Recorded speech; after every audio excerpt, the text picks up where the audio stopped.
Ooh, that looks tasty. Welcome, folks. Today, the Hungry Gamer is back with another episode of Boards and Brews, and today I am rejoined by sometimes regular host Don, co-designer of Backyard Chickens, game purchaser extraordinaire, and lover of all things brewed. Don, what brewed beverage do you have today?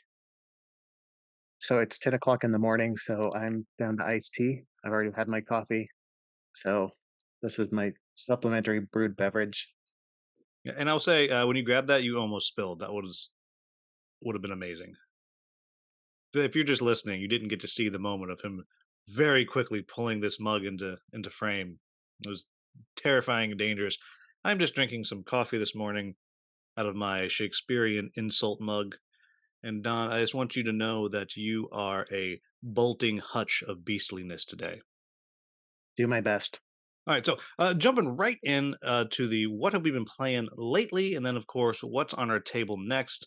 I have I have two things, and then one of them for us to kind of talk about a little bit together, and then I have what's on my table next. But I'll start out with the first thing I've been playing lately is the Kinfire Chronicles, and this was it's a dungeon crawl adventure style game, but it has all standees, and the heroes are acrylic standees, and then I don't have the deluxe, but because of that, everything is relatively small, sort of. It's still a very big box, but much smaller than it would be. It's got 21 adventures, and for each adventure, you open up this little folder. It's got everything you need in there.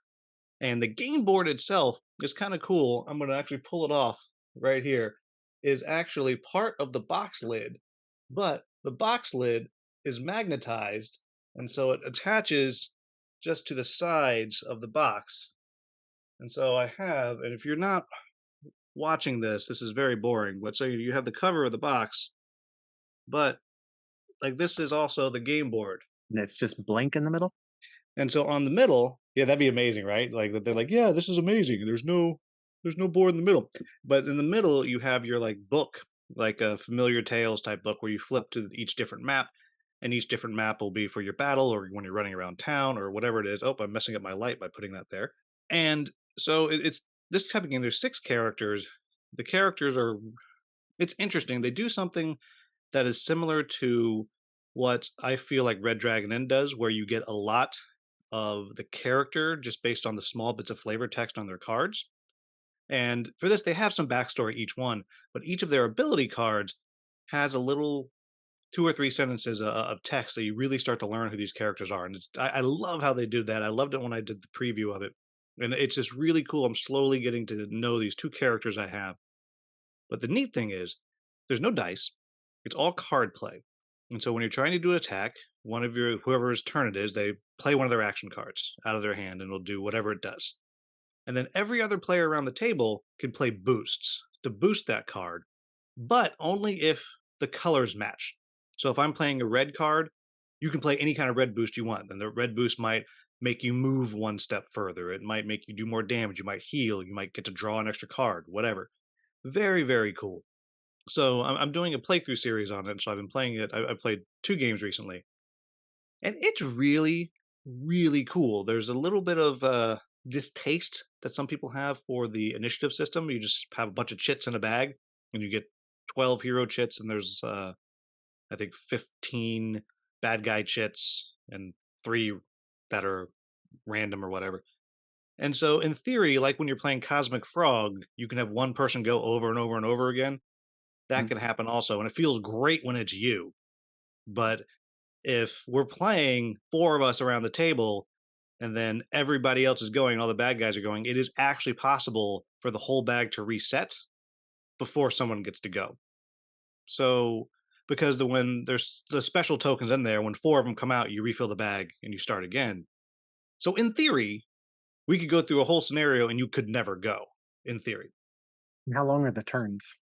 With oh, they're Cosmic quick. Frog, the turns are snappy, so Yeah, yeah, even if they're it's they're you're quick. the bottom of the deck, your turn isn't that far off. Yeah, I think that's the I think that, and I can see the complaint. Now, I'm playing it solo, and I can see if you're playing solo or two player, it's no big deal. But if you're playing four player, I can see it being a long time that you're waiting, and yes, you still get to act because you get to play your boost cards. But like we were talking before we started recording, like when we once both played double digit count players, double digit player count games of Red Dragon Inn, how some people never even got to their turn before they were out of cards.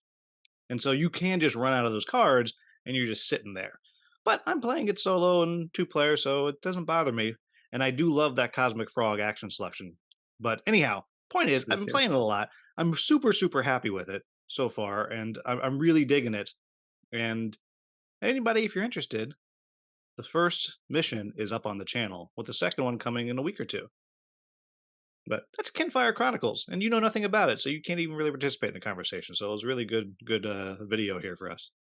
No, but I'll say, I'm a big fan of acrylic standees. We're seeing them more lately, and also it sounds like you're getting, like, good character flavor without, like, paragraphs and paragraphs to read, Yeah. so I'm a fan of that too. Yeah, it's interesting because I remember when I did the demos of it back before it delivered, I played different characters. And I just remember thinking that one of them, which I'm not using right now, I let my wife picked my team. Like, no, this is a team that's perfect. I'm like, okay. And one of them's a 7 foot orc woman warrior, and the other's this tiny little bard. So it's Based on art, of course. well, no, she read the backs. There's like two paragraph Okay. description on the back. But I remember one of them that I was playing, I was just reading their cards. I was like, oh my god, this person is tragic. Oh my god. So it very cool. Yeah, I'm definitely really enjoying it. There's a very much better than even chance that I will finish this entire campaign, and probably also on the channel unless everyone stops watching that. I'll just finish on my own. All right, what's your first one? Well, I'm gonna talk about Moon. So this is the latest from Hakon Gorder. Hakon Gorder. I had to look up how to pronounce his name. Um, Hakon Garter. Uh, Moon is the latest game. This is also the designer publisher of Villagers and Streets. Wait, now how did you look I that have a up? question. How did you look up how to say that? It's in his profile on BGG. Oh, he He actually has the put it. pronunciation there in his description, which I really appreciate. Oh, I love that. I mean, that's also Yeah, someone who's like, I'm so tired of people saying something stupid, but nonetheless. absolutely. Yeah, so I appreciate it. It was kind of him to give us that. I assume he wrote it. So Moon is an engine builder game. It's pretty quick. It's 30 to 60 minutes on the box. We played our first game of it last night. It probably took a little longer than that just as you're learning it, but it's 3 rounds. Every round, everybody gets 7 cards that are structure cards. And on your turn, you can build a card or you can discard that card for a resource or two. I don't know that we really did the discard action, but it's probably advantageous to do that now and then. There's a few different resources. You need resources and you need flags to build certain cards. So you're kind of building up that engine. And then at the beginning of every round, you're producing based on the structures you've built. After you build a card from your hand, you pass your whole hand to the next player, and so it's got sort of a sushi go drafting kind of a thing with engine building, and it was a lot of fun. It's quick, a round is you're going to build up to 7 things, and then you score that round. Then you go into the next round, you produce everything based on what you did. Also, when you build the structures, you produce what they build right away. So you're getting resources during the round as you go, and then you get a bunch of resources in the next round, and then you start building more point cards, and there's 4 or 5 different kinds of structures. There's a lot of diversity of actions in it, and we found that we spent, as you often do with these games, spent too much time engine building and not Okay. enough time focusing on points in the back end. So I'm anxious to play it again. These games are really pretty. There's little rover meeples because you're building on the moon, so you need these rovers to go around. One of the fun actions is you have rovers in front of you. You can take those and put them on somebody else's card to activate that card for yourself. And then when the round ends, they get those rovers to use the next round. So Well, that's neat. So this sounds like yeah, it's significantly more complex than Villagers.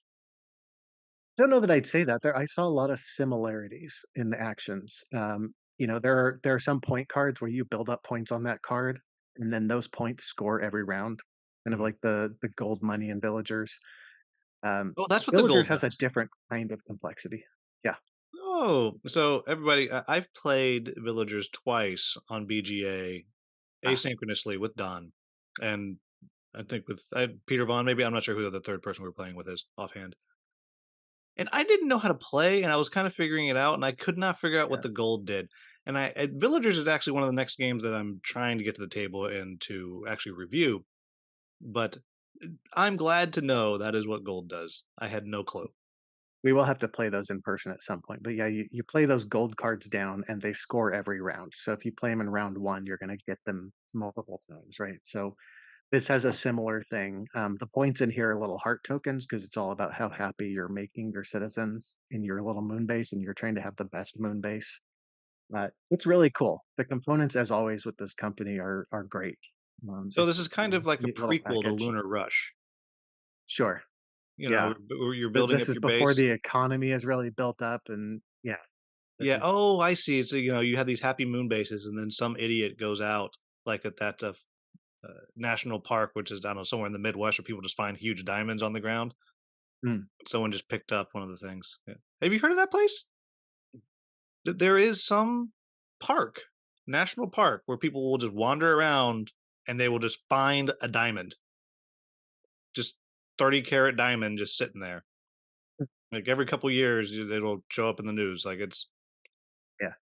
So, anyway, the theme is it's the first 100 years of moon settlement, and the 3 rounds represent the 3 eras of that moon settlement. There's a neat little thing where there's an excitement level, and it goes down as you go along, so it's just like moon landings back in the '60s and '70s. Super exciting, everybody watches it live on TV, and then the next one, everybody's Mhm. like, "Yeah, we've already done that," and then, "Oh, this is boring. Turn on my soap opera." Yeah. So India just landed yeah, on the moon, and no one seems to care. Though I don't think it was yeah, people that India put on the moon. I think it was just okay, a yeah. robot thing. I think. So But the it's a fact neat that little, and there's certain cards that will give you things based on how exciting things are going, so they're better for you earlier in the game. oh, So that's interesting. Yeah, because it's cool. I'm yeah, excited to play it again. we'll have to. Because I know a lot of people were disappointed with Streets after Villagers. Yeah, if I had to rank them, I might go at the moment Villagers, Moon, Streets, but I still really enjoy Streets. I think it's a little harder to grok. Like the others are really smooth. I think Streets people get confused by, and it doesn't have quite the same engine building feel to And it. that's also true to life. Yeah, I Streets mean, are confusing. yeah, That's I'm why gonna we have tangent. apps. Yeah, I'm gonna tangent again. So my currently the seniors in high school that I'm teaching, they all it's the curriculum is these little mini modules, and in one of them we're doing a thing about what would happen if you didn't have your cell phone all the time. It's a very interesting experiment. But on one of them, one of the challenges, it came from this challenge called the Bored and Brilliant Challenge that some podcast put out like 10 years ago, whatever. It's fascinating. But one of the challenges is to, when you're traveling, put your phone away. So if you're riding in the car, if you're walking, put it away and just see what happens. And the students could not get past. But if I were driving, like I need maps. I need to have my GPS, my map on. What am I going to do? I said, well, you look it up and you write it down. That's what we used to do, which is, Mhm. we used MapQuest. I'm not quite the Yeah, driving you and I printed it actually, out, you didn't write it down. well, so Yeah, sometimes I would put a little post-it right on my, over my horn. And they just looked at me like I was trash. Like, why would you do that? I was like, well, you're gonna find out. Or don't go anywhere till tomorrow. It's only a day.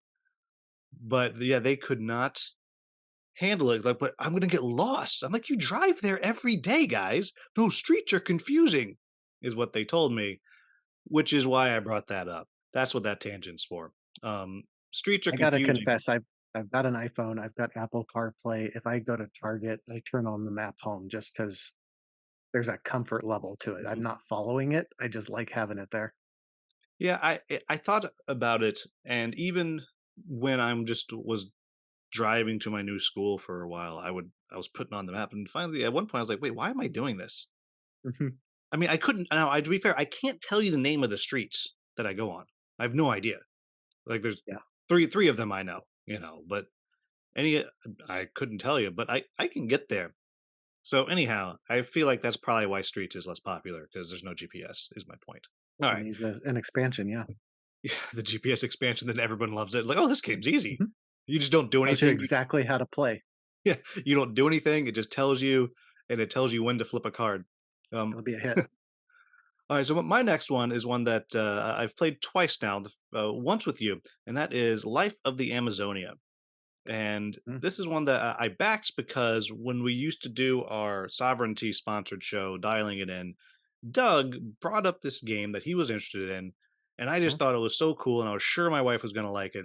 And so, Life of the Amazonia, which is this game where you're building, I guess you're reforesting. I haven't dug into the thing, but the Amazon, I guess. I don't know.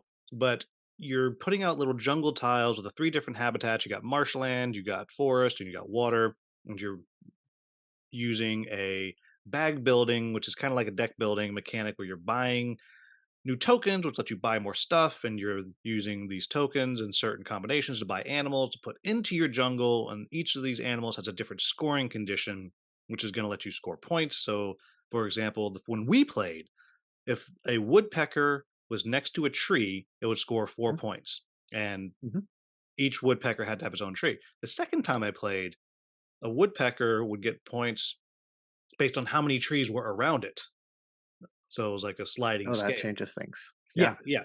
And that's why I bring that one up specifically because those are two very different scoring conditions. And so if you had at least 3 around a woodpecker, it would get 5 points, whereas the other one, it was 1 to 1 would get you 4 points. And Mm, there are 8 different animals that you're gonna have. You have jaguars and otters and caimans and frogs and woodpeckers and toucans and macaws and I think I'm forgetting one. I don't know. And then each player is going to get a unique animal that they can only put in their jungle. And it has its own special condition of how you get it out there. Like the last one that I played, I had some pretty bird, some weird bird. I don't know the name of it. And it had to have a big enough forest habitat with at least 2 trees in it. And then I could just drop it in there. And it gave me a power the rest of the game and that's it. Like that's what you're doing, and you're playing until all the animals or most of the animals are out, and then you're going to score a bazillion points because every animal scores differently, and you're going to have these scoring cards that you can also buy at the end of the game, and all of that. Oh, and before lest I forget, no, I'll talk about that in a minute. And that's pretty much the game, and it's I really like it. My wife loved it. Now you've only played once. What did you think about it? Well, I love this game. I love that all 8 animals are in every game. So we had the full player count in that first game we played. Everybody was kinda going after different animals, and then we started converging because the game doesn't end until 5 of the animals are completely gone. Um, so there are a lot of different strategies going on. I think the scoring for all the complexity of it is pretty efficient. Like, we Mhm. weren't sitting there doing a ton of bookkeeping at the end of the game. We just went animal by animal and said, "How many points did you get?" And there was a score pad in there, which is always appreciated in something like that. I love a bag builder. So the bag building is fun. There are ways to trash or remove tokens from your bag. That helps. I thought it was really cool. Like the one weird thematic disconnect is that there's money in the game, and like the whole thing is like you're in the forest, you're getting these animals in there, and I'm not really sure where money comes in because there aren't really That's why I humans was in the saying I game. feel like it's we're like reforesting. Yeah, That's what made me think of that, right? Like you're spending money and like you're buying leaves, so you're buying like seed and you're regrowing things, and then I mean you're clearly yeah. buying the food to attract the animals. That's how I make myself feel better about it. That does make sense because the trees aren't there when you start. You know, you mentioned things score based on where there are trees, and you have to actually put the trees there as well as the animals. So that And, makes and sense. money does not get you anything that's going to score you points. That is Like true. so, which I appreciate. It's not like Dominion. Just you can do the money strategy and be more boring, right? I mean, Mhm. there is a very interesting thing of you need money to buy the better food so you can then get the animals. But if you get a lot of money, now you've clogged up your entire bag with Mhm. money, which in the late game is not particularly useful. And so it's Sure. a yeah, and we buried the lead here. It's beautiful. This is one of Yes. the prettiest games. I mean, the tiles are fine, but I got the upgraded little wooden components. Which, if you get this game, get the upgraded wooden components. Like just the, Absolutely. without You had question. all the things, I think, right? So, yeah, it's a No, I have gorgeous game. almost all the things. I didn't. Oh, So what there's are you also missing? this waterfall, which is Oh, a score okay. tracker, and you could have gotten a wooden one of those. I did not do that, just because of that seemed beyond the pale to me. And how do you store it? The box is not the best for storing stuff. It's a little bit weird, but anyhow, so it's a pretty thing. And the other thing that we didn't mention that my wife loved and I love, when you use your tokens, you put them in your discard pile. But in this game, Mm. you put them in a little boat. You just drop them in your little boat, and then when it's time to put them back in your bag, you just dump your boat in the bag. Which it doesn't sound very satisfying now that I've said it out loud, but you just have to believe me, everybody. It's so satisfying. Yeah, and if you've played Orleans or Altiplano, it has a similar thing. You're putting your discards in a little box and you dump that box in your bag.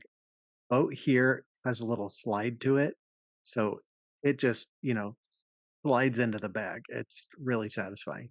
Yeah, it's just a genius little moment, a genius little thing that they came up with totally Yeah, unnecessary, but just you can pry it from my cold dead hands. I like Um, it too. yeah, and the other and the little animal meeple, they think they actually call them animeeples. They're adorable. Like it's just top notch production all the way around. However, I will say it's long. Like you don't think this is a 2 hour game. It's a 2 hour game. I think when we first time It we is a played it 2 was hour two and game. a half hours. Mhm. But we had to learn it and look up a lot of stuff, and we had a couple traditionally slower players playing with us. Um, yeah, it's long, and it can be really long if people don't start getting the same animals. It can take longer, and I find the beginning of the game it's slow because the beginning of the game you have small tokens and you're just buying other tokens. And so not too much exciting is happening for the first 20% of the game. And then then the last 30-40% of the game, like almost every turn someone's getting an animal. But it is a slow build, and It I is. don't know that I love the slow build. I mean, it's an easy fix. You just here's some other tokens, and it does have a faster version in the back where you start some other stuff. But yeah, Yeah, overall, I I really like it. yeah, I did not mind the slow build, and maybe because it was our Monday morning game at the end of a convention, and so it was kinda nice to have that relaxed pace to the game, but I could see some situations where you'd wanna have that quick start, Yeah, I mean, and definitely it there wouldn't wasn't a lot change of the game brain too much. there wasn't a lot of Monday morning brain burn going. I was like, "Oh gosh, do I want to No. spend by this 2 value token or this 2 value token?" That was about all we had to think about. Um, Yeah. but yeah, I'm really really pleased with this. I think it's great. Love it. All right, what's your next one, Don? I was gonna talk about Fit to Print. This is another Kickstarter that arrived just recently. It's a lighter game. It's a real-time newspaper building game. You're going through 3 rounds. You're building your front page for Friday, your front page for Saturday, and then your front page for Sunday. And each one is successively bigger. And the way you're building them is by drafting tiles from the middle of the table that represent articles, pictures, advertisements. I feel like there's something else. There are different colors of articles, and you can't have the same color next to each other. And there are happy and sad articles, and you're trying to have a balanced front page. You don't want it to be depressing. You don't want it to be too happy. The pictures can't go next to each other, things that are actually pretty logical about a front page of a newspaper. You want it to be organized in a way where it's just like not saturated with pictures, that kind of thing. And everything has scoring impacts. Like the pictures score based on what's adjacent to them.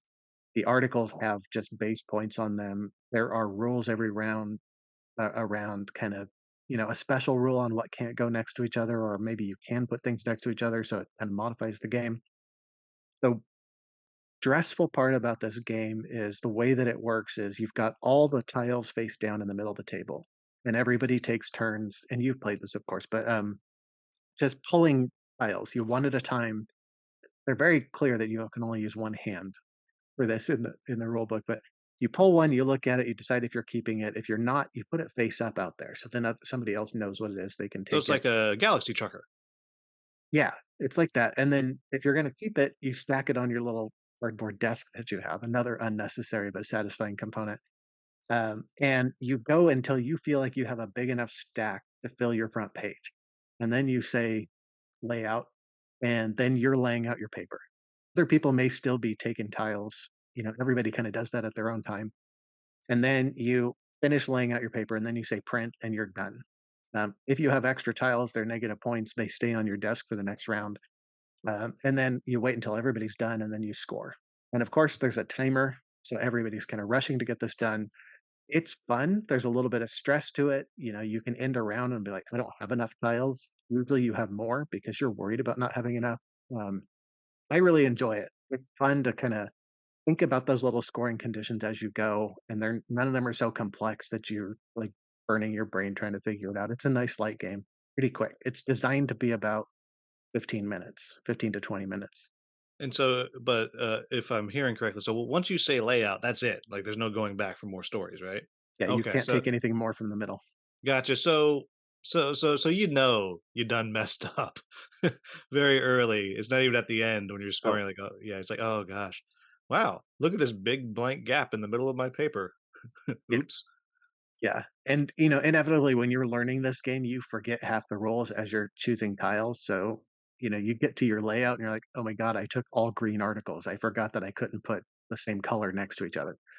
And, so I think it takes a couple of plays to kind of get that stuff down, but it's also, you know, despite the little bit of stress I described, it's a relaxing game, and you get to the end, if you screwed it all up, you know, it's 20 minutes of your life, Right. so it's not the end of the world. So it sounds a little bit like the same thing that we discovered when playing Sorcerer City again, like with those monsters. Like suddenly it's like, oh wait, stop. What do these things do? Everyone, wait, stop. Um, but you know, once you get it, you get it. That sounds cute. I mean, you kind of Yeah, have like, me I at thought you played with us once, fit to print. or Oh, maybe oh, at the convention last week. Okay, I guess maybe you were just nearby.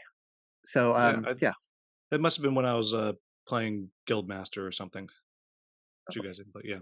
All right. So the next thing I want to do a brief talk about, and it was actually a while ago that we played this, but we got to play a huge game of Tapestry at Powdered Wig Con, and we specifically played with the fantasy and sci-fi faction expansion, which I can't remember what that's actually called, but the title of it just showed up on the screen, and I'll try to put a mention it down in the description of the podcast.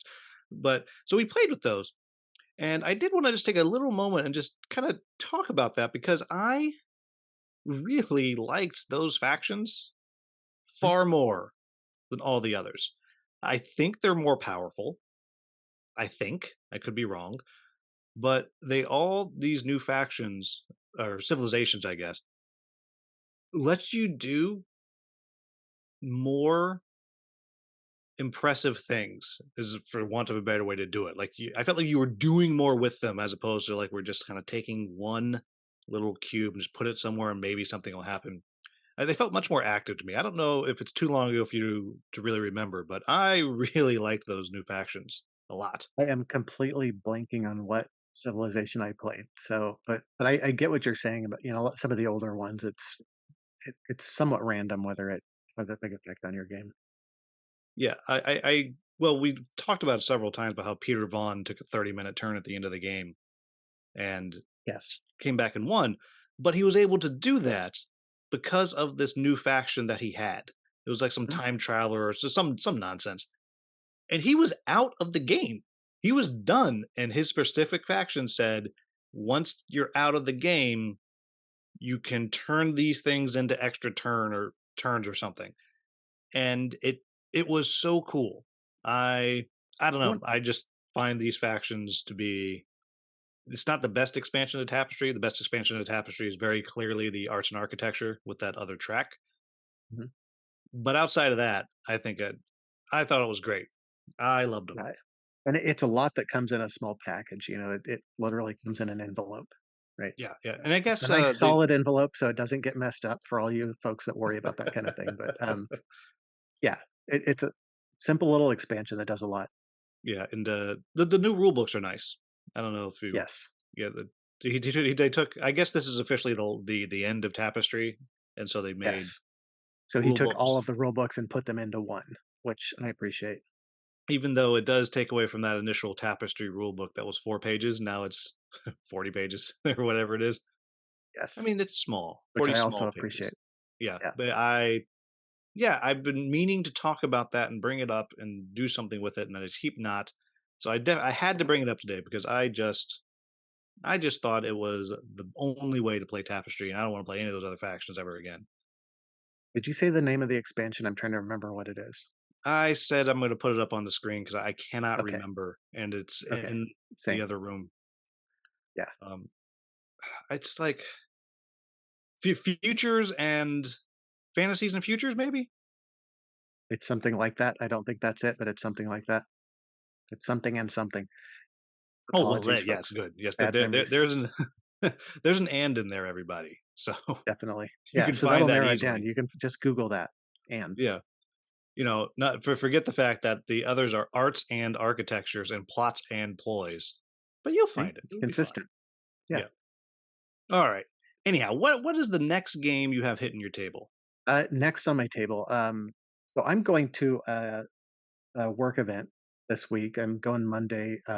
Going to be at a conference for a couple of days, and I've got a couple of coworkers who I can rely on to play games in the hotel lobby. So I'm taking along Block and Key, which we played at this same conference last year. And the fun thing about that game is it's got such amazing table presence. You know, it's this 3D two-level thing, and you're putting play block on top. And I really love the game. It's a nice puzzle. It's got just a little bit of brain burn. It's thinky, but it doesn't it's not impossible to play with more casual gamers like these folks, and people will stop and be like, "Hey, what's going on here?"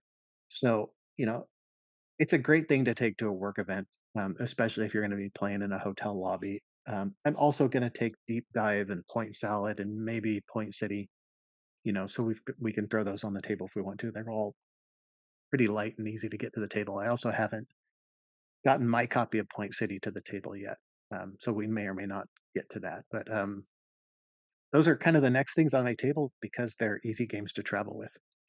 So technically somebody else's table, the Gotcha. hotel's table.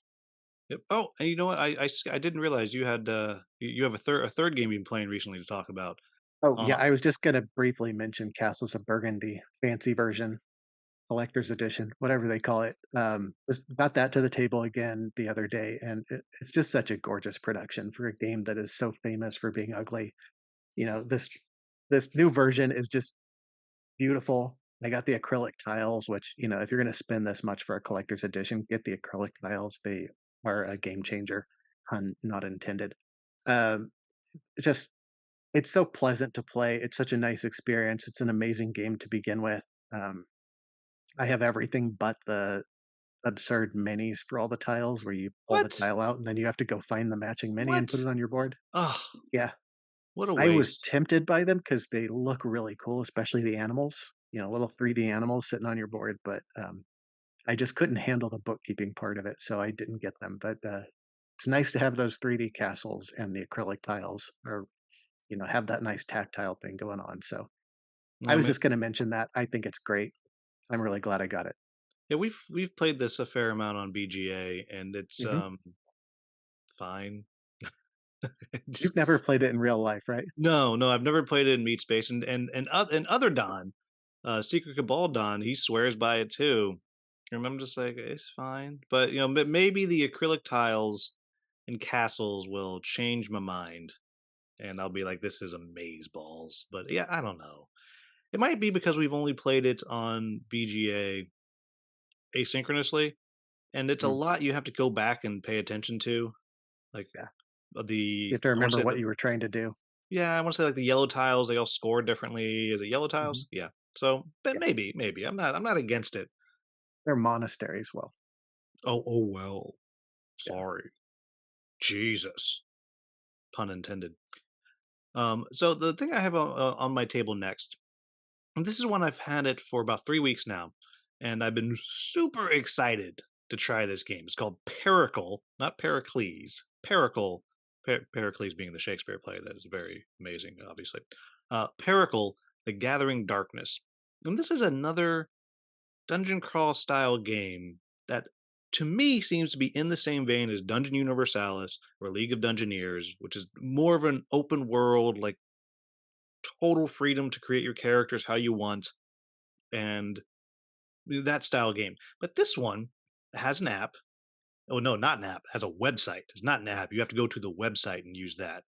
Mm. And specifically, I even asked the designer, it's specifically the idea is it's supposed to feel like you have a game master. So they actually want it like on your laptop. It has music and stuff that goes with it. But what it does is it manages kind of the fights. It tells you what the bad guys are going to do, sort of. So it actually gives you the power to kind of adjust your difficulty a little bit is my kind of understanding. It says, okay, it approaches you, it turns, and it attacks. Well, you can choose who's it going to turn to attack. So you have it turn to where it's revealing its back to, somebody else. So you can kind of make those choices. But it has a bunch of acrylic standees, which we just talked about how much we love. And the acrylic standees have fronts and backs, which I love that. However, it took me 3 hours to peel those damn things because every base had a front and back piece of plastic on it. And every standee, there's got to be 80 standees in here, had one side with a thing on it. And it just took forever. But they look great. So I am excited by that. I've read through the rule book, and it's a relatively simple battle mechanic, but it's got looks like a lot of options where you can kind of make interesting choices. So each character does something differently, fights differently. It has the coolest four-sided dice I've ever seen. Mm. You can drop them in your carpet and step on them, and you're fine. They're these I can't describe them. There's no shape that they really match up with. I mean, they have four flat sides and like the rounded other sides, so it can never land on it. I have some D4s like that. Yeah, they're amazing. Yeah, so I'm very excited that they exist in my life. Um, but I don't know a ton about the game. I've watched a little bit of someone doing an intro playthrough. It looks really cool. And what's especially cool about it is it's a small box for a dungeon crawl. And I've put both League of Dungeoneers and Dungeon Universalis in my top 10 dungeon crawls video, and they were in the same spot because I have been unable to decide which one of those I want to keep because I can't keep both; they're too big. But this is one that I'm hoping, not really, but I'm kind of hoping might dethrone one of those and make it easier for me to say, okay, this is the one that needs to go, not because it's bad, but because this is the one I'm more interested in, type thing. So I'm very excited about it. Hopefully, it'll be good. I don't know. You'll have to come try it.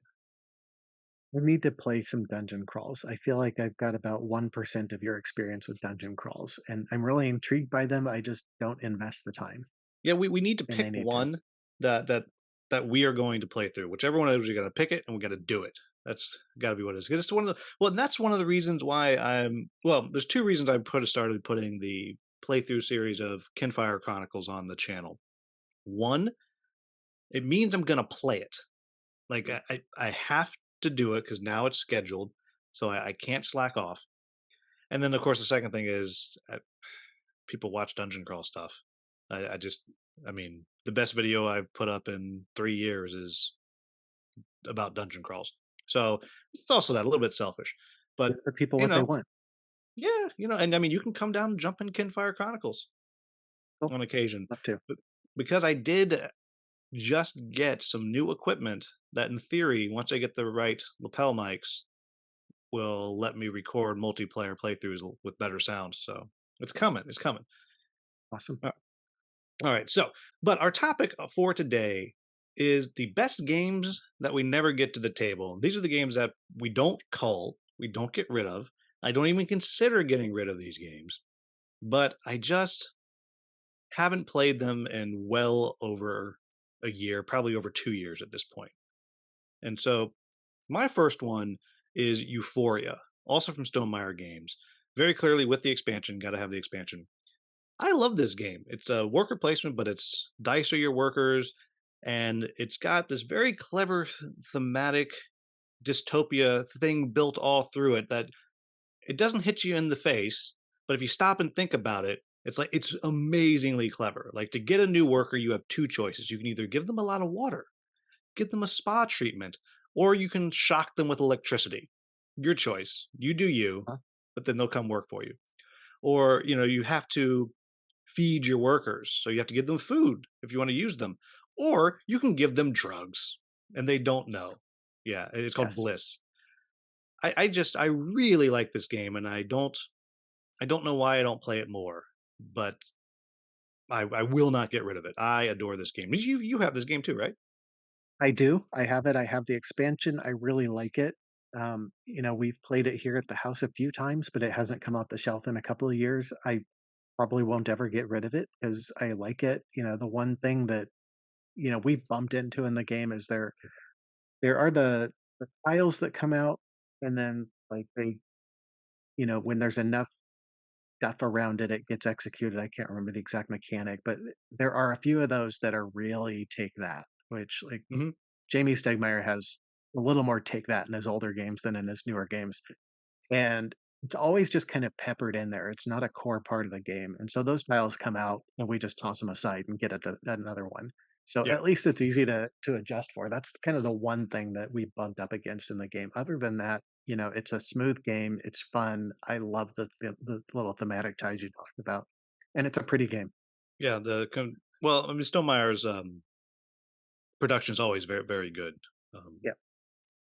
the Well, essentially, when my wife and I play, we actually play it in a co-op variant, and it's Okay. interesting. So originally, when I got this, bought this game, I looked at it, and it said somewhere that the AI allows for co-op or solo play.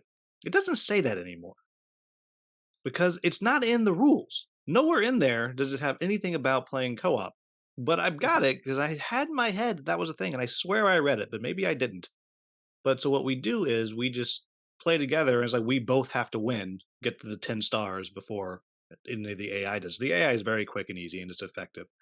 But yeah, Okay. we really, really enjoy it when we play it, and I just haven't gotten to the table. But yeah, that's my first one. What's your first one? Oh, my number one game in this category is Le Havre. Uwe Rosenberg's Le Havre. It's at the top or near the top of a lot of people's lists of games. It is for me. Um, I think it's an excellent game. The art is depends on your taste. It's that Clemens Franz art that a lot of people love, a lot of people hate. I like it. I think it's great. But it's just a great engine building game. The flow of it is very simple. Everybody's just moving their boat down the river and you're building a harbor. And, when everybody gets to the end, that's the end of the round. You feed your people because it's a Uwe Rosenberg game. And then Can you you go give back them and play again. drugs? There are no drugs that I remember, but you're building structures in the harbor. Le Havre is the harbor. You can go and activate somebody else's building, and they get something for that if memory serves. Again, it's been a while since I've played it. It is a long game. You got to be patient. I think the first time I played this with two of my kids, it was about 3 hours. But I like it. It's been a while. I don't want to try to describe the entire game, but it's a game that I love that I haven't played in years. Yeah. So my I my like next it so one. much. I'm tempted. Sorry, I like it so much. I'm tempted to get the geek up bits from BGG for it, which is it's a lot of tiles, but they're acrylic tiles, and it would really enhance the game. But it's a lot of money because it's a lot of acrylic tiles for a game that I don't ever play. So I have not, you know, pulled that lever just yet. But I like the game so much. I'm tempted. You should do it. Mhm. So my next one is a game that is also in my top 10 dungeon crawls, and it was last time too. And it's called Galaxy Defenders. And this is the precursor to Sword and Sorcery, that whole series of games from Ares Games, which are not as good. Fight me on it. They're not. People say they are, but they're not. And this is a kind of alien invasion, and you're fighting back. You're the Galaxy Defenders. You're fighting back against these aliens, and it's dice chucking, schlocky, build up your hero, but it's just so fun. And I say, I'm great game that I don't play much that I wouldn't get rid of. I actually got rid of this once. I bought it. played it through. Canadian Kev was visiting. We played through the whole campaign, and then I sold it. And I not immediately, but as soon as I had a little more space to store stuff, I immediately regretted it, and I chased down it and all the expansions, and so I haven't actually played through all the expansions, and I'm like, I don't know, halfway through the campaign, which I started like 2 years ago, and I've put it away for a while. But yeah, I adore that game. It's so much fun.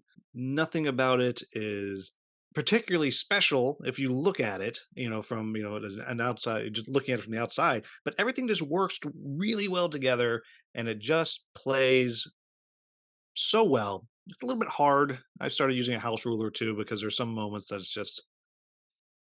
it's just really hard in some cases. But all in all, just a fantastic little dungeon crawl. Love it.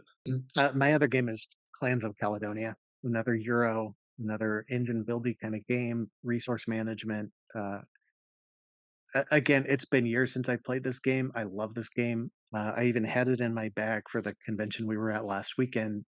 I did not have time to review the rules before going to the con, so Oh yeah, you there brought it wasn't. up once about Yeah, and that's literally why we didn't play it. I can't remember what we played instead. yeah. I wasn't confident to teach the game, so I need to do that so that the next time I'm at a thing, I can get this game out and say we're playing this. It's a lot of building production, facilities out in the land. It's set in Scotland, if memory serves. So you're growing cows, you're producing milk, other resources like that. You go and sell them at the market, and it's got a great little market mechanic where when somebody sells, the price goes down, and then if somebody buys, the price goes up. So you can try to time that market. It's really great. It's a really satisfying game. It just hasn't gotten to the table in a long time, and I will definitely never get rid of this one. All right, so I haven't played that. So here's my proposal. Okay. We need to play these 4 games before December 31st. Oh man, So it's time. It's I love it. time. But I'm not playing Le Havre if you don't have those geek up bits. So you're going to get them for me for Christmas, is No, what I'm not if hearing. it's from what you That's so said. kind I'm of you. thinking it's Thank really you. expensive. Um, Yeah, I want to say it's like $80 just woo, to get these files. Maybe 60. I don't know. It's been and a I bet while the game's like 50, right? at most. Yeah. Yeah. I actually bought. I have the Australian version of Le Havre. I have no idea what makes it the Australian version. It's just in English. But anyway, I bought it at a flea market at one of the conventions we go to here in the Bay Area. So I definitely didn't pay $50 for it. But yeah, maybe we'll see. Well, I'm just saying, you order them, we'll play it. All But right, we can do a whole episode just on the experience with these 4 games. yeah, that's true. We could. That's a fantastic idea. Though I won't necessarily force you to come down for Galaxy Defenders if you don't want it. But it's great. All right. Anyhow, so moving into everyone's favorite moment, the channel memberships bump. Say that right. But moving into everyone's favorite part, the channel membership bump. You should do it. Become one. And I will say, and I'm going to say this, I'm about to record my monthly menu. Thank you to all the people who are, because that is literally what has allowed me to get this new piece of equipment, which when I get the right pieces of equipment, I'll be able to do more multiplayer playthroughs, specifically because of the channel membership. And so, thank you, everybody. It's very easy. Just go to YouTube. Under every video, there's little things that says like join this channel or something like that. If you're on the phone, if you're on the actual computer, there's a little button that says join. Really easy. I recommend you do it. Why? Because Don did. Moving into our review game, and that is Davy Jones Locker, the Kraken Awakes. Now, this is full disclosure, a first impressions, because we played this once at the convention we were at last weekend. The 3 of us, we played a few things wrong, as we discovered later on. And I'm actually going to be playing it again today. And I actually have the expansion prototype on its way as well. So, all of that. And what this game is this is a game where you are all pirates. And because the Kraken is about and ruining things, you all decide, you know what, we need to work together to deal with this Kraken. Then we can go back and do our piratey things. And so the game's broken down into 2 acts. In the first act, you are sailing around between these 4 different ports and upgrading yourself. You're getting new equipment, which makes you shoot strong, sail faster, or shoot harder, or a tougher hull, whatever. So you're picking up equipment. You are exploring shipwrecks. You're chasing down treasure ships and hunting those Mhm. things down. And every time you're sailing around, things happen. There's always some kind of card that comes out, and it might be good, it might be bad, and that's what you're doing as you're going through. And then when the final event card is flipped out, the Act 2 is triggered, and you flip the whole board over, and then your ships are sailing around this whirlpool, fighting this big old kraken with his tentacles everywhere, and trying to kill it before it kills you. And as you're going through, some of you are going to get defeated. Your ship's going to sink, and you're not actually out of the game. As soon as another ship picks you up, you flip your shipboard over, and you have a little mini game of your own that you're playing on that ship. And that's kind of the rough idea of how it works. So, Don, I'll let you start. What did you like about it? And again, a reminder, first impressions here, but on the first play, what did you think? I really enjoyed this one, all those cards you're flipping that you talked about, like, there's a lot going on in this game. It's all pretty quick. The turns are relatively quick.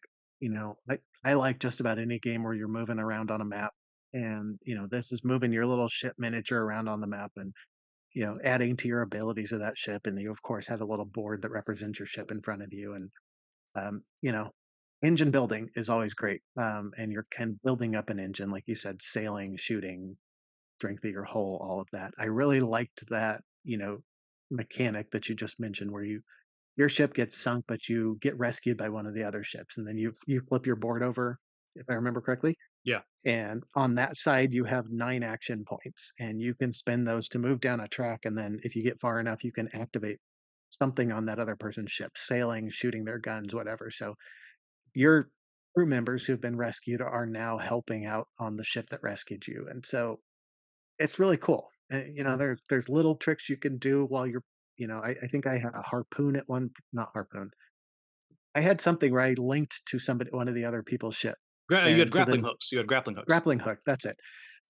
When one of us sailed, the other one went with them, and so it was like bonus movement for the other player every time we moved, and so just, little things like that, I love it. There was a lot going on in this game, a lot of different things. I think it could be a different experience every time. If memory serves, we just barely beat the Kraken, and we might Yeah, not yeah. have because of the rules we got wrong, but, you know, Yeah, it was fun. so yeah, we barely won, um, and we cheated. One, it made it easier for us. We also cheated and made it harder for us as well, Okay, because I had so told balance. everybody that you can only have one of each type of upgrade, which is just wrong. Oh, So, that's right. yeah, Yeah. so we had less upgrade. So I don't know. I'm gonna pretend that we still deserve that win. Um, Mhm. but the the you mentioned the different experience. It does have, so it's interesting. So you're always fighting the Kraken, but the Kraken gets power ups as the game goes. And That's as right. you keep sailing, it gets Kraken cards, which might just make it tougher. It does more damage. Whereas one that every time your ship got hit hard enough, you lost gold in addition to life. All these kinds of things. But there's like 20 of those cards, and you might have 5 of them for the most of the time. So there's that kind of variance, and there's also this thing called black spot cards, and you get 3 of those, and they're randomly put out face down at the beginning of the game. Then when you flip into Act 2, you read these cards, and it says, "Is this condition met? If so, give the Kraken more life." Is this condition met? If so, Kraken gets another power card, or whatever. So does have some variance there. It's different ways that you build up your ships. There's also different powers that your specific ship can have. Each ship has an option of 2 different powers that you can get, which are different for Act 1 and Act 2. And as you're picking up treasures in the game, each of the treasures are even more powerful if one of the ships has the specific power. Like I found some treasure, I can't remember what it was, like a spyglass or something, that did something good for me, but if I gave it to you because you had picked that specific power, it was even more powerful, if that makes sense. So there's a little bit of variety that you have there. Yeah, I dug this game a lot too. I really enjoyed that we couldn't do everything that we wanted In the first half of the game, really, Mhm. because of timing, Yep. because the game's gonna flip over and it's gonna move on, and you're not gonna be ready for that. I thought there was a lot of randomness to what was going to happen on the open sea, but I also felt like that was quite thematic. Like you don't know what's going to be out there, and sometimes it was good, I sometimes agree. it was bad. Yeah. I like that we were able to help each other on certain things. Like if you're chasing off the treasure galleon, it's hard, but you can get someone can come with you. I thought all that was really really clever, and I really really love that thing how when you sank, you weren't out of the game, and I would argue we did better once you sank, not because your ship was dead, but because you were making match ship that much more powerful. Yeah. Yeah, I almost wanted to sink myself because I wanted to play that other little mini game on the back. That's just super super cool, and I also appreciate that it was pretty hard. It was pretty tough. Yeah, you don't Uh, want a co-op game to be easy. no, so it's interesting because the loudest people who play co-op games are the ones that say, "I want to win 10% of the time." Mhm. Those are the loud people. I think most people probably wanna win more than they lose, but Yeah, they don't wanna lose all the time. Now, my wife wants to win 100% of the time. Like, sure. very clear, like, she I just know we wants to all win, it do. doesn't matter. But most people, I think, that they want it to be a challenge so they feel accomplished, but they also, don't want it to Yeah. be impossible. The 10% is just discouraging. Yeah, yeah, Like, I that's not just fun. no, not for me. Not at all. There so, on the other side, what did what were your quibbles with it? I'll start with one that I have that I enjoyed, but also can see it being very frustrating, and that's the dice. Mm. Everything you do is you're rolling dice, and you know it's dice, and you can just get nothing. It's possible to roll all blanks, or when you're fighting the kraken, sometimes the kraken it rolls dice when it hits you, and sometimes it just rolls a huge amount of damage and you got to roll your defense dice and you roll nothing and boom, you're sunk. Yeah, So, it's good or bad. I also find it thematic, right? Because if a kraken sure. hits your ship with its tentacle, well, yeah, you're going to You sink. have to get lucky to defend against that. Yeah, Yeah. Yeah. So, but you're right, that's gonna bother some people. yeah. And it's, the bonuses that you get are usually more dice. So just more dice. So in Yeah. theory, over time, it averages out. But, that there's that. How about you? I have a couple, one or two more things I want to bring up, but what's your first one if you got any? The main thing I can think is just, I wonder what this would be like at the full player count. I assume it goes to 4, and we played it at It 3 goes to players. 4 and it can go to 5, but there is a Okay, special rules variant if you're playing with 5. Or okay. there's a special there's a spot in the rule book that says if you're playing with 5, something changes. Yeah. So, it felt really good at 3 players and, it was 3 players, nobody really had AP in this game. I wonder if it would be slow at 4. I really feel like it would be slow at 5, but, Yeah. maybe the special rules speed that up, but I it's hard to say it's a quibble because we haven't experienced it, but it just feels like it would be slow at 4. Yeah, yeah, I can see that. I mean, Slower. it's always, the downtime is always a thing in this kind of game, and I Mhm. often will find if you're playing co-op games, when you start hitting 4, then there tends to be a lot of downtime. I have a feeling 2 or 3 is where the probably the sweet spot is. I'm going to play it at 2 today and kind of see what happens. I think so. My other thing is, and I suspect the expansion's going to fix this. Well, it's two part. One, even though the Kraken is different every single time, it's still only the Kraken. And Mm, it's a boss battler with one boss. And mm, so at what point am I going to be like, okay, I'm done with the Kraken? Though, of course, the expansion is going to give ghost ships, so that's a different way to think and a different boss to fight. And as I've gotten a little bit of details of how it works, it is a very different experience on how you fight. The other thing is, I know that the more you play, you're going to want more cards, more treasure cards, because there's only like 20 of them, more of these black spot cards, and just more things for to keep the experience ever changing. Because right now you can go look for treasure cards and you can be sure that you're going to get what you want if you really chase it. Like I actually stopped. I didn't explain this, but my treasure hunter power. Anytime I got treasure, I got tons of treasure. I would get all the treasure, and then I would have to go find somebody and give it away. Mm, So it would be pretty easy for me to farm that deck to kind of get what I want. So I think more cards for the various places you go, just to keep that variety going, I think is something that I'm going to want after a few more games. yeah. It would probably take half a dozen games to get to that point at least, maybe a dozen I'm to there get to where now. you're at that point. I want more But now. I see what you're saying. Yeah, it's definitely the kind of thing where you're gonna want more content eventually. I think the one other thing for me is there's a bit of vocabulary to this game where you keep you read a card, you're like, okay, what does that term mean again? And it wasn't overwhelming, but anytime you just keep having to look things up, it gets a little frustrating.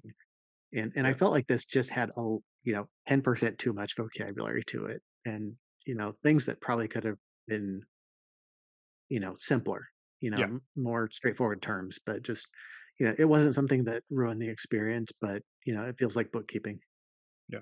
But yeah, I really dug this. I initially so they reached out to me a long time ago, and I was like, "Oh, pirates! I love pirate things. Mhm. Sure." Now, be clear. I love our fantasy about pirates.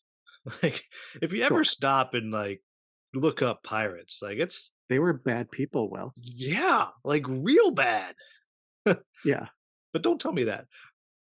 So I'm always interested in that, that kind of thing. Pirates of the Caribbean pirates. They're all bad, but sure. really they're the heroes. You Yeah. know, when push comes to shove, they're going to be a hero, right?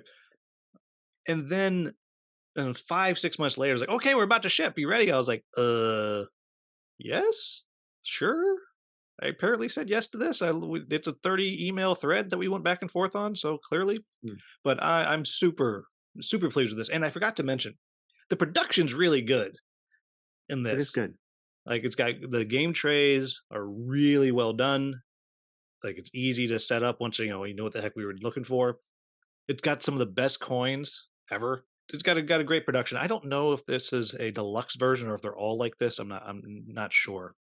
I got the impression that they're all like this, but I Uh, could be I wrong. I have no idea. I had never heard of this until you brought it to the table last week. So I missed that it was on Kickstarter and all of that. So Yeah. yeah, I enjoyed it. It was fun. All right. So that's bringing us to the end of the episode. And Don, I know you're prepared this time to give us your words of gaming wisdom. Sure.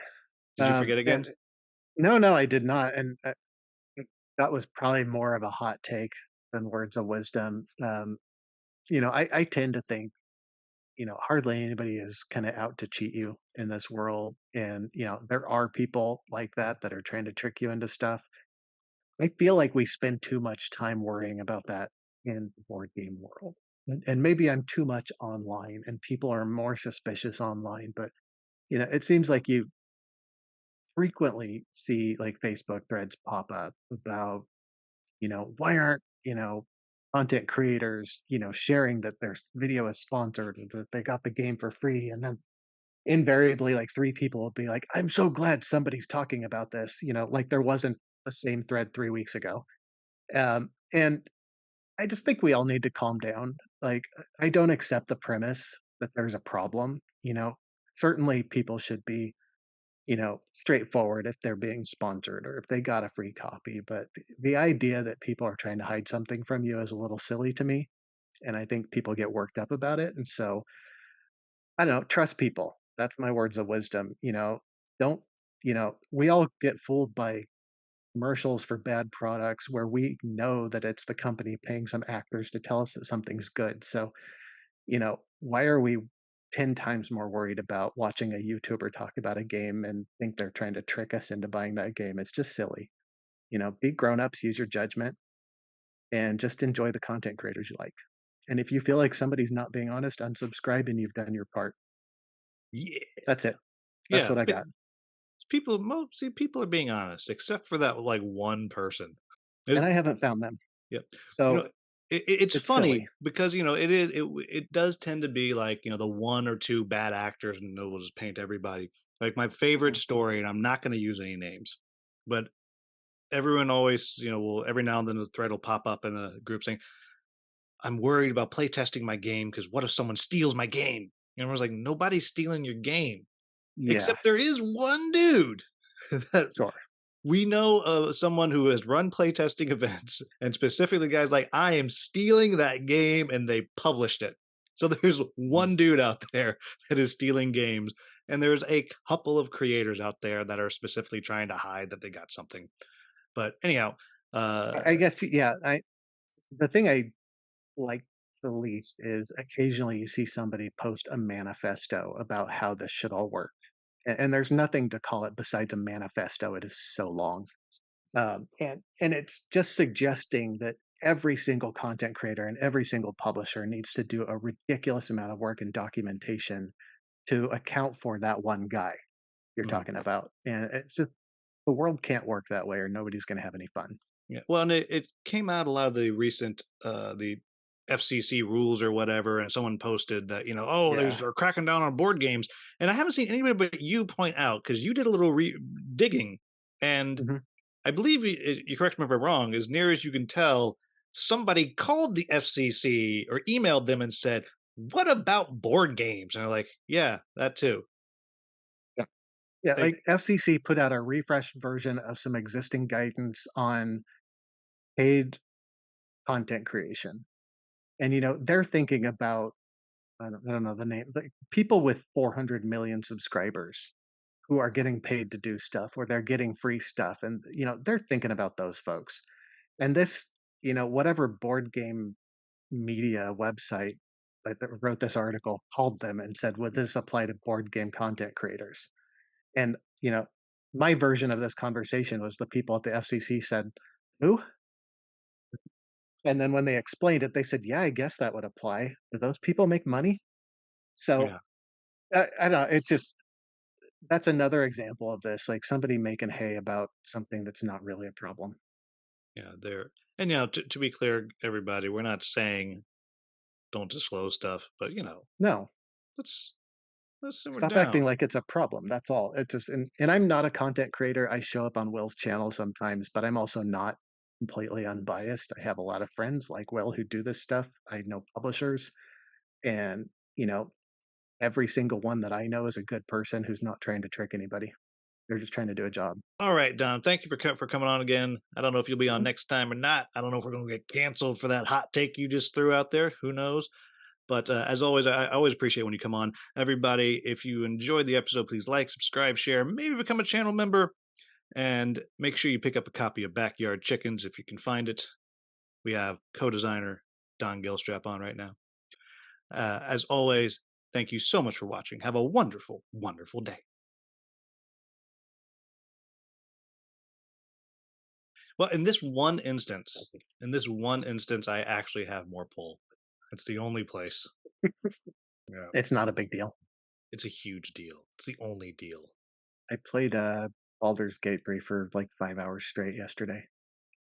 So you're definitely ahead of me. I just talked to um the druid lady with the snake.